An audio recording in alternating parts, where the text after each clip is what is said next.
The neighborhood rested like a quaint painting under the midday sun, each house a brushstroke of tranquility and order. Wisteria Lane was our little slice of suburban heaven, meticulously groomed and silent, save for the soft symphony of birds that danced through the trees. I had chosen this place for its promise of peace, a canvas on which to paint memories with my family. Yet, beneath the surface, lay undercurrents of tension, a living diorama of vines entangling beneath a pristine landscape. Karen, the HOA president, was the self-appointed guardian of this tranquility, a watchdog with a penchant for control disguised as community spirit. Her presence was a shadow cast long and wide, a constant reminder that perfection was less an aspiration and more a mandate. It was Karen who first introduced me to the peculiar choreography of suburban diplomacy when she stood against my plans for a treehouse, a simple structure meant to cradle imagination. The rejection came with the subtlety of a battering ram, wrapped in the innocuous language of bylaws and aesthetic standards. My dreams of a wooden fortress nestled in the old oak were dismissed with a practiced smile and a wave of her manicured hand. But I didn't argue. Instead, I nodded, accepting the verdict with a calm that belied the swirl of thoughts beneath.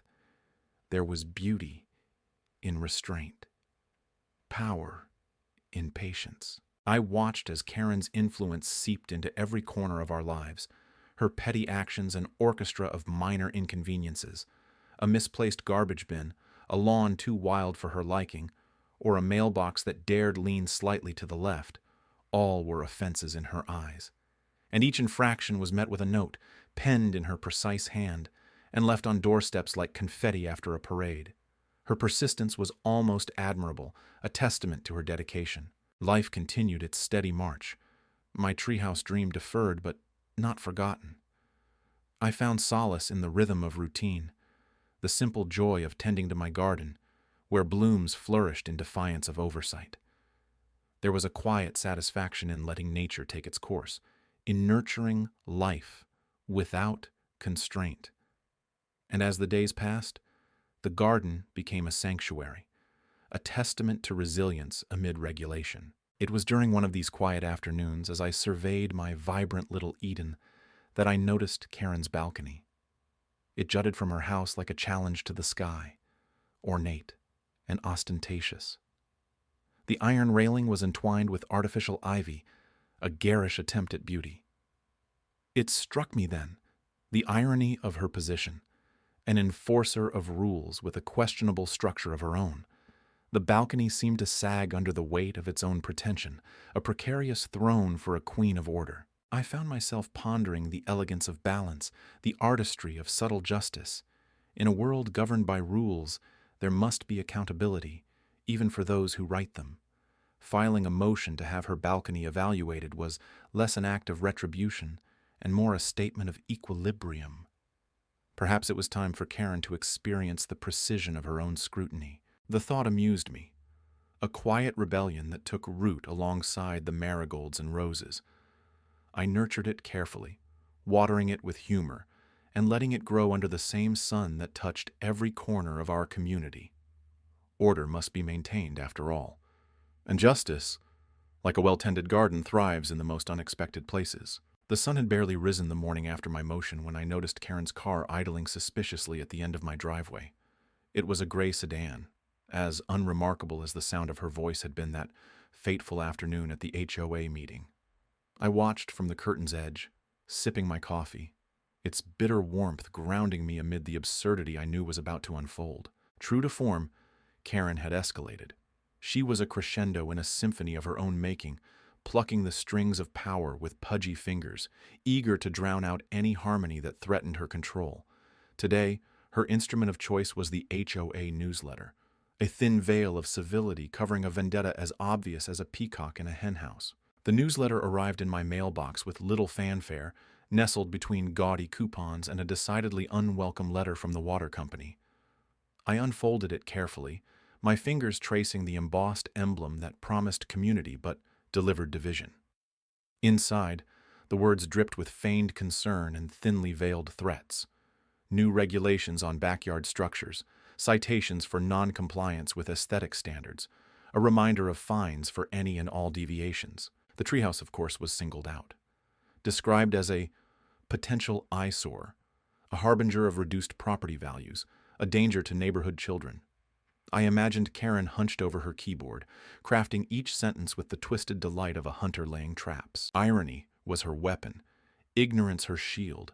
I allowed myself a small smile.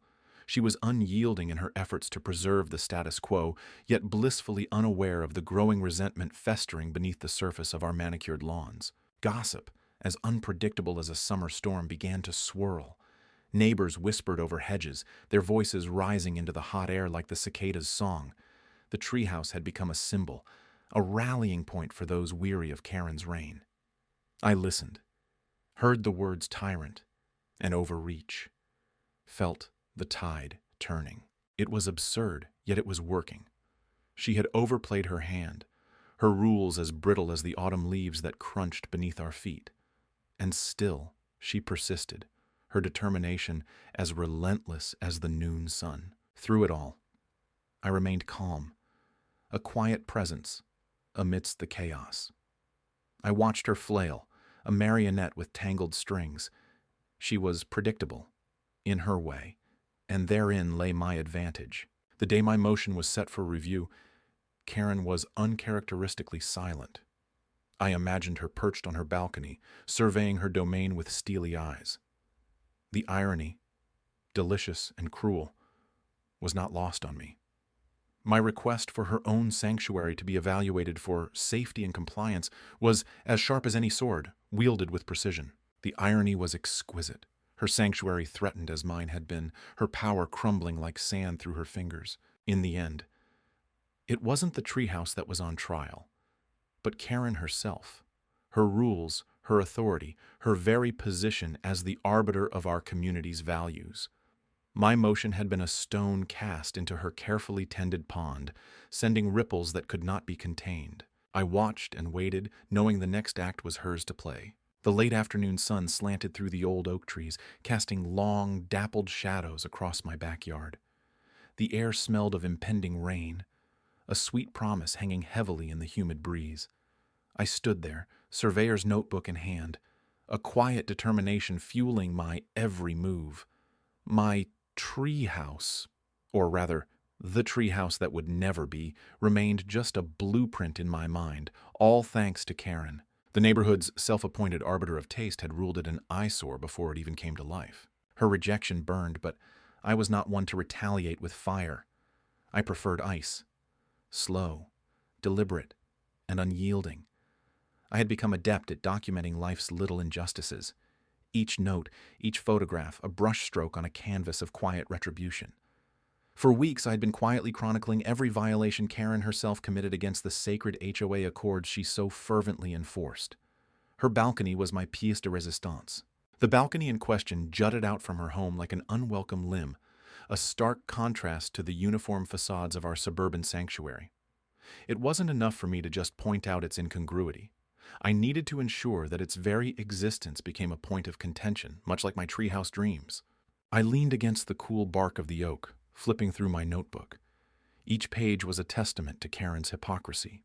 Peeling paint, rusting railings, dimensions that stretched the realm of acceptability. The balcony might as well have been a monument to her defiance, yet it had stood unchallenged for years. Until now. Rain began to punctuate the silence with a soft, rhythmic patter. It felt cleansing, like the world was washing away the dust of past grievances to make room for something new. I welcomed the storm, its ferocity mirroring the turmoil I had felt since Karen's decision. My plan was subtle, a whisper rather than a shout. It wasn't about revenge, not entirely. It was about balance. Karen's balcony was symbolic of the unchecked power she wielded. By filing the motion, I was simply leveling the playing field, giving the rules she valued so dearly the chance to do what they did best: enforce order indiscriminately. With the evidence meticulously compiled, I knew the board wouldn't be able to ignore it. Irony lay in knowing that Karen's own standards would be her undoing. She had always believed herself untouchable, but the foundations of her perceived invincibility were as shaky as that balcony. The rain grew heavier, drumming a steady rhythm on the rooftops.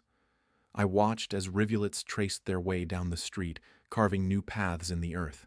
Change was coming. Slow, but inevitable. The world had a way of correcting itself, of finding its equilibrium. And I, with my quiet persistence, was merely a catalyst. As dusk settled, I looked towards Karen's house, imagining her peering out from behind her pristine curtains, unaware of the storm brewing both outside and within her carefully constructed world. I closed my notebook and walked back inside, leaving the rain and the shadows to dance together. Tomorrow, I would file the motion. Tomorrow, the wheel would turn, and with it, the balance of power would shift.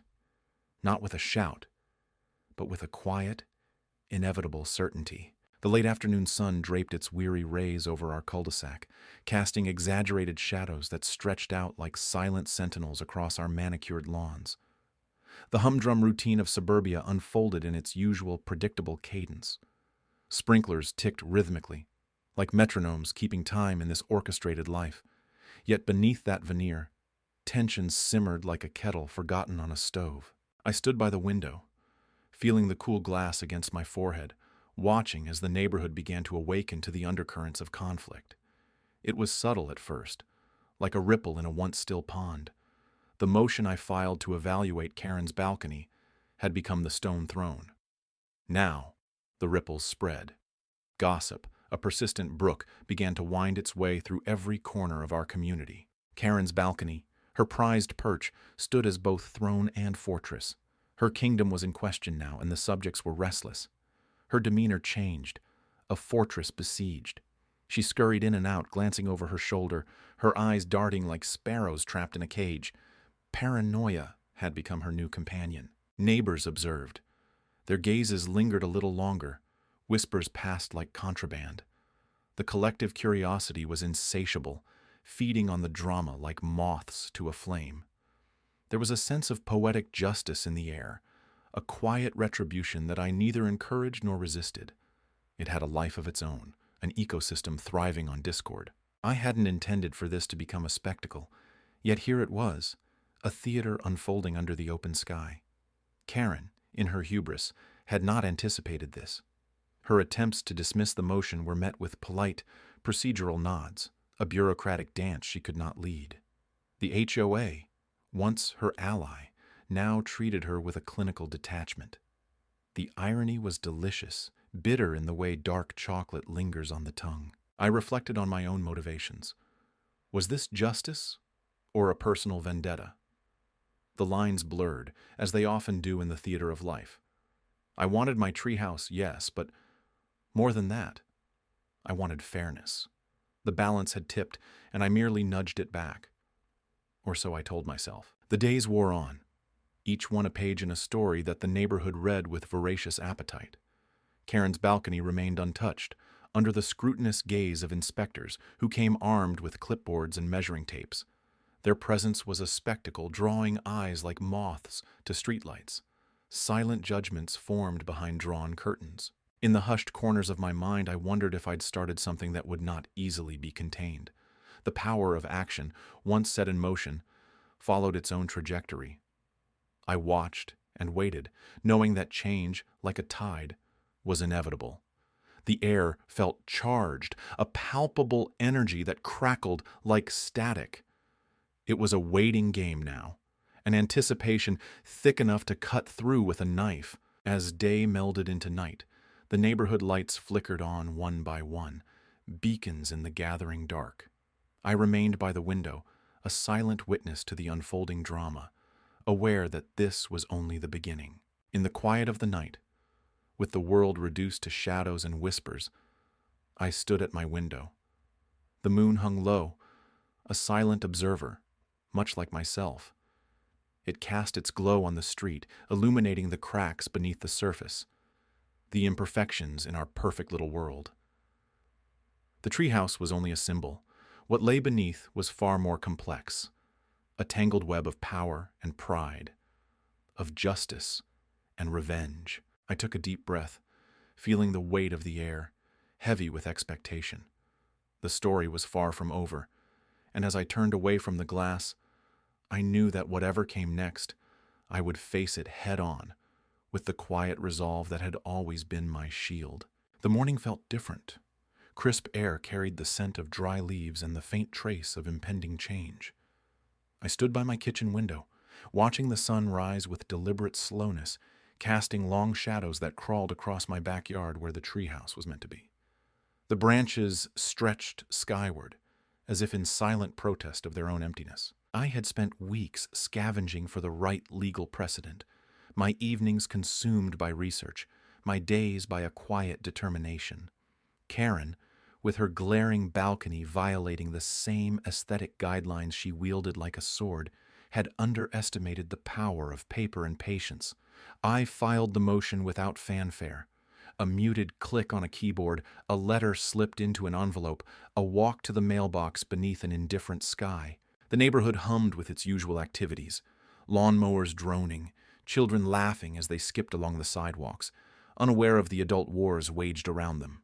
I found solace in routine, the morning coffee, the rhythmic click of email notifications, the neatly organized chaos of my home office. All the while, a quiet anticipation thrummed beneath the surface. Then came the letter. Official, stamped, and sealed with the kind of authority that commands attention. It arrived on a day when the clouds loomed low, threatening rain. Karen's balcony would be evaluated for compliance. I imagined her face, first blanching with disbelief, then contorting with the realization that her own fortress might crumble. A week passed, the air grew colder, and leaves gathered in crisp drifts along the sidewalks. I watched Karen more often now, from behind curtained windows. She moved with sharp, contained energy, her heels clicking like metronomes against the pavement. Her eyes flickered with suspicion and simmering anger. Yet, she didn't know. Not yet. The day of the evaluation arrived with an unexpected mildness, as if nature herself held her breath. I watched from a distance, my heart oddly calm. The inspector, a man with a tidy clipboard and a no-nonsense demeanor, walked the perimeter with Karen trailing behind, her words sharp and animated. I couldn't hear them, but I didn't need to. Her gestures told their own story. When he paused, looking up at her balcony with a slight frown, she stilled. The world seemed to hold its breath, time stretching taut.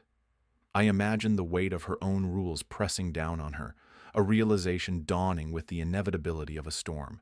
Her fortress was flawed, vulnerable. The inspector took notes, his pen scratching with finality. Karen's face was a study in contained fury, her composure cracking like ice under pressure.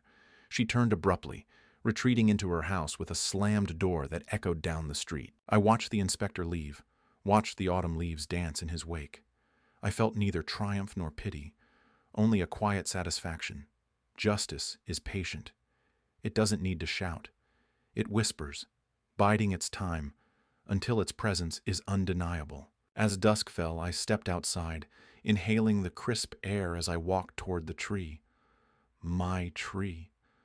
Its branches swayed gently, reaching for the night sky. I stood beneath them, imagining the treehouse that would soon crown its limbs. A small victory, but mine nonetheless. A moment in a normally unremarkable life where patience and quiet resolve had reshaped the landscape. The neighborhood settled into its nightly rhythm. Lights flickered on, and curtains were drawn. I turned back toward my house, a smile touching my lips. In the world of HOAs and neighborhood feuds, victory didn't always roar. Sometimes, it merely nodded in quiet acknowledgement, content with its rightful place. The morning of the HOA meeting dawned with an unexpected serenity. A gentle breeze whispered through the leaves, hinting at change, as I walked toward the community center. Each step resonated with quiet resolve. The neighborhood lay still, wrapped in the anticipation that precedes a storm. Today, truth would be uncovered. Karen's reign had persisted like an unwelcome winter, chilling the warmth of neighborhood camaraderie. Her balcony, a defiant structure extending over the communal garden, had become a symbol of her tyranny. But today, its fate would be evaluated. The room filled gradually, neighbors exchanging nervous glances and hushed whispers. They shuffled in, a motley collection of faces worn by Karen's relentless scrutiny. Her rules had constricted like a tightening noose, leaving them breathless and weary. I took my place, feeling the weight of their expectations. Calm, quietly powerful, like the eye of a hurricane. The clock ticked, each second elongating the tension. Karen's arrival was marked by the click of her heels, a sound that once commanded fear. Today it was almost laughably insignificant. She took her seat, her eyes scanning the room with a gaze that once pierced, now blunted by the knowledge of what was to come. I met her stare, not with defiance, but with a serene confidence, the kind that comes when one knows they stand on the side of justice. The meeting commenced, formalities drifting by like distant waves, until it was time. My motion stood up for consideration. It had been a meticulous process, gathering the evidence, filing the right paperwork, following the exacting paths of bureaucracy Karen so loved to wield. As the evaluation began, I watched Karen's composure falter slightly. Her carefully crafted exterior showed the first signs of wear, like cracks in a porcelain facade. There was irony here. Her own weapons now turned against her, wielded with precision and purpose. The inspector spoke, a figure of authority amidst our congregation. He described the balcony's violations with the detachment of a surgeon detailing a prognosis. Her balcony, it seemed, jutted too far, exceeding the limits defined so stringently in the HOA guidelines. The very rules she enforced with rigor. Karen's eyes darted, seeking an ally in a room now resolutely silent. Her confidence crumbled, piece by piece, under the weight of her own regulations. There was a certain poetic justice in that. She, who had denied us the simple joys of community expression, now faced the consequences of her own overreach. Her protests bubbled up, but they were weak, lacking the force that once silenced dissent. There was a moment of tension, fragile like glass, before it shattered. The board voted unanimously. Her balcony would be modified to comply. Relief cascaded through the room, a collective sigh that swept away the acrid remnants of fear. The storm had passed. Sunshine broke through, casting a new light on our community. Karen was sidelined, left to grapple with the new reality where her word was no longer law. I walked out into the now bright day, feeling lighter. The neighborhood, once stifled, seemed to breathe easier. Voices rose, chatting, laughing, reclaiming the spaces once patrolled by Karen's gaze. The simple joy of connection returned, weaving through the streets like a forgotten melody. As I reached my own yard, I looked at the treehouse. It stood, a testament to resilience, waiting to be filled with laughter and life. The branches swayed gently in agreement, their whisper promising new beginnings. In the end, it wasn't about the balcony or the treehouse. It was about restoring balance, reminding us all of the power of community. We were no longer subjects under Karen's rule. We had found our voice, strong and unwavering, and that I realized was the true victory.